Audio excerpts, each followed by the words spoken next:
পিছল ভারী সম্মুখে ঘোর অন্ধকার। ও দেখি ও দেখি ও দেখি নকল মানুষ দুনিয়া বোঝাই আসল মানুষ নাই গেলে আসল মানে নাই গেলে ওরা এই মানুষকে মানুষ করতে সেই মানুষ নেমেছে মরে এই মানুষকে মানুষ করতে সেই মানুষ নেমেছে মরতে এই মানুষকে মানুষ করতে সেই মানুষ নেমেছে মরতে সেই মানুষ নেমেছে মরতে এই মানুষের মানুষ ধরতে যাদের বিচার করে না যে মানুষ গড়ার কারখানা সৎসঙ্গ সত্য যুগের সত্য পথের নিশানা এই যে মানুষ গড়ার কারখানা। আলোচনা করবো না, গান দিয়ে শেষ করবো। কেন বলছি? ঠাকুরের এখানে জাতের বিচার নাই, এই একটা জায়গা জাতের বিচার নাই। অনেকে বলে কি হ্যাঁ ঠাকুর আমার এই বর্ণাশ্রম এই কাস্ট মানো বিয়েতে অমুক মানো তমুক মানো, এ না মানলে জগৎ শেষ হয়ে যাবে। তাই এটা মানতে হবে কেন? ব্লাডটাকে পিওর রাখতে হয়। ঠাকুর বলছেন ল্যাংলা ফজলি মিলাই দিলে ল্যাংলাও হবে না ফজলি হবে না, আপনাকে আটবিয়ে চাষে কোনোটাই থাকবে না। তখন ল্যাংড়া আম না, ফজলিও তো আম, রূপালিও আম, সবই তো আম, তা মিক্স করে দিলে হয় না? হয়, তা কোনোটাই হবে না। তখন কোনোটারই কোনোটা স্বাদ থাকবে না, সব পেশাদ হয়ে যাবে।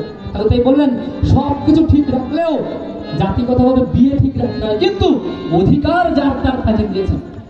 গৌরঙ্গ মহাপ্রভু দেননি, যখন হরিদাসকে অধিকার দেননি, যুগে যুগে প্রত্যেকে অধিকার দেননি। আমার ঠাকুর এসে এমন অধিকার দেওয়া দিয়েছেন যা চিন্তা করতে পারবেন না। একই মঞ্চে বসে আছে সুমেরুদেব বর্মন, একই মঞ্চে বসে আছে নরেশচন্দ্র পান, একই মঞ্চে বসে আছে আমাদের শিবেন চক্রবর্তী, একই মঞ্চে বসে আছে করুণ রায়, মানে ব্রাহ্মণ ক্ষত্রিয় বৈশ্য শূদ্র অমুক অমুক সব অধিকার দিয়ে গেলেন ঠাকুর কাকে এক মঞ্চে বসা। একে বলে যুগ পুরুষোত্তম। তিনি কাউকে কখনো ছোটও করেন না, কাউকে কখনো বড়ও করেন না। দেখেন যার অধিকার আছে, যার কর্ম আছে, এই ঋত্বিক হতে গেলে কিন্তু এমন না। আমাদের আবার উত্তরবঙ্গে অনেক, আমি এদিকে মেশাতে দেখেছি, অনেক বর্মন আছে পৈতেটা ঝুলে যায় সাদা। তাহলে কি ব্যাপার, আপনি পৈতে দিচ্ছেন কেন? বলে কেন পৈতে তো আমাদের আছে। বলে আছে, তা আপনার কি সাদা পৈতে নেই? আপনার এই পৈতে নেওয়ার জন্য যা করা দরকার আপনি করেছেন। বলে কি করা দরকার? আগে পৈতে নেওয়ার জন্য ব্রত করেছেন না? তো ব্রত করা হয়নি। মানে ওটা শুধু ইচ্ছা মতো ঝুলালে হবে না, ওটা বিধিপূর্বক, একটা মানুষকে বিধিপূর্বক নিয়মে তার জাতিগতভাবে সর্বোচ্চ উৎকৃষ্ট পর্যায়ে নিয়ে যাওয়ার যে কাজ তা তিনি করেছেন। তাই তিনি যুগ পুরুষোত্তম। তিনি কাউকে ছোট করেননি। তিনি বলেছেন বড় বড় হোক, ছোট বড় হোক, প্রত্যেকে বড় হয়ে উঠুক। তাকে বলেছেন সবাই বড় করবি যত, নিজে বড় হবি তুই। বড় হওয়ার ওই একটি পথ, একটি ছাড়া নেই তো। তাহলে কি করলেন তিনি? জগতের সমগ্র মানুষের জন্য বিধান দিলেন, কাউকে পিছনে পাননি, কাউকে তিনি অন্যায় ভাবে, কাউকে তিনি বিয়া ভাবে পিছিয়ে রাখেননি। প্রত্যেককে এগিয়ে নেওয়ার জন্য, প্রত্যেককে এগিয়ে নেওয়ার জন্য প্রত্যেকটা বিধান তিনি এমন ভাবে প্রবর্তন করেছেন যা চিন্তা করলে শেষ করা যায় না। কি হলো? ঠাকুর বললেন যত কিছু হোক না কেন, মা যদি ভালো না হয় জাতি ভালো হয় না। সুন্দর মানা হলে সুন্দর সন্তান হওয়া সম্ভব না। একটা পিতা যত ভালো হোক, একটা যত ভালো বীজ হোক, ওই ভালো বীজ যদি পাথরের উপর পড়ে তাহলে লাভ হয় না।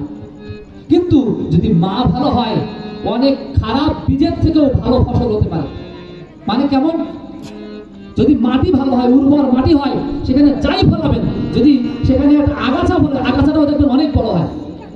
অনেক জায়গায় থানকুনি পাতা খুঁজে, থানকুনি পাতা ছোট ছোট না থানকুনি পাতা, আবার অনেক জায়গায় বিশাল থানকুনি পাতা। মানে কি? একই থানকুনি অনেক বড় হচ্ছে ছোট হচ্ছে কেন? মাটির গুণে। মাটি যদি ঠিক না হয় তাহলে সন্তান ঠিক। ঠাকুর বলছেন এই মায়েদেরকে ঠিক করা দরকার। ও তাই অনুলোম আচরণে নারীর নীতি